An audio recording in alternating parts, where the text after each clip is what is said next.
দিল যাবে, বর্দান যাবে, চক্ষু যাবে, মাথা যাবে, কিন্তু ঈমান যাইতে পারে।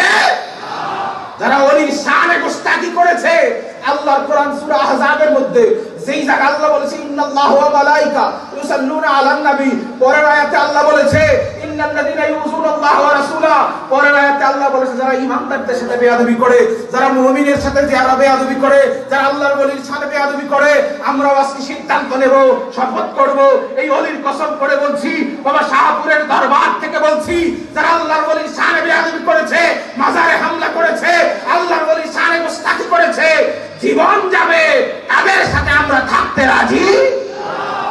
তাদের সাথে আমরা থাকতে রাজি না। তাদের সাথে কোনো হাসর নসর হইতে পারে না, কখনোই হবে না।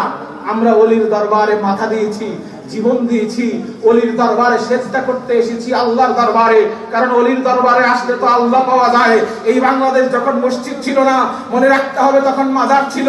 আজকে কিছু মানুষ দেখা যায় মসজিদের কথা বলে মাজারের দিকে আঙ্গুল তুলে। আমরাও বলতে চাই, যেই আঙ্গুল ওলির দরবারের দিকে উঠবে, ওই আঙ্গুলগুলা ভেঙে ফেলতে হবে। আর আওয়াজ করে বলেন, যেই হাত ওলির দরবারের দিকে যাবে, ওই হাতটাকে ভেঙে গুড়িয়ে দিতে হবে।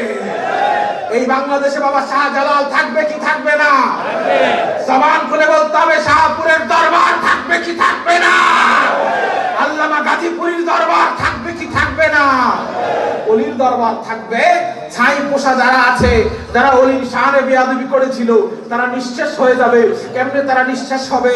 আবু লাহাব আমার নবীকে গালি দিয়েছিল, ও তাব্বাত ইয়া মুহাম্মদ, ও মুহাম্মদ তুমি নির্বংশ হয়ে যাও, তাব্বাত ইয়া মুহাম্মদ, ও মুহাম্মদ তুমি নির্বংশ হয়ে যাও। যখন আমার নবীকে গালি দিয়েছে, আল্লাহ জিবরাইল আমিনকে পাঠিয়েছে, ও জিবরাইল যাও যাও যাও, জিবরাইল আমার নবীর দরবারে যাও, দুনিয়ার জমিনে যাও, ওই ব্যক্তি আমার নবীকে গালি দিয়েছে, আমি আল্লাহর পক্ষ থেকেও গালি দিলাম, তাব্বাত ইয়াদা আবি লাহাব, ও আবু লাহাব তোর জীবন ধ্বংস হোক, তোর দুই হাত ধ্বংস হোক, তোর বংশ ধ্বংস হোক।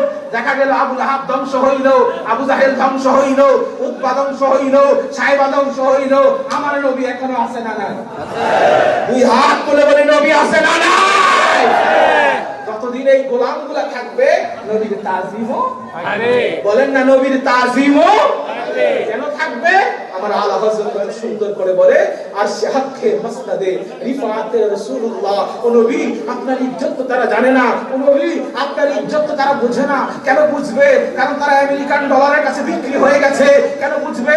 কারণ তারা সৌদি রিয়ালের কাছে বিক্রি হয়ে গেছে। কেন বুঝবে? তারা শিয়াবাদের কাছে বিক্রি হয়ে গেছে। কেন বুঝবে? তারা খারিজিয়তের কাছে বিক্রি হয়ে গেছে। আপনি নবীর শান তো তারা জানে না, আপনার শান কি?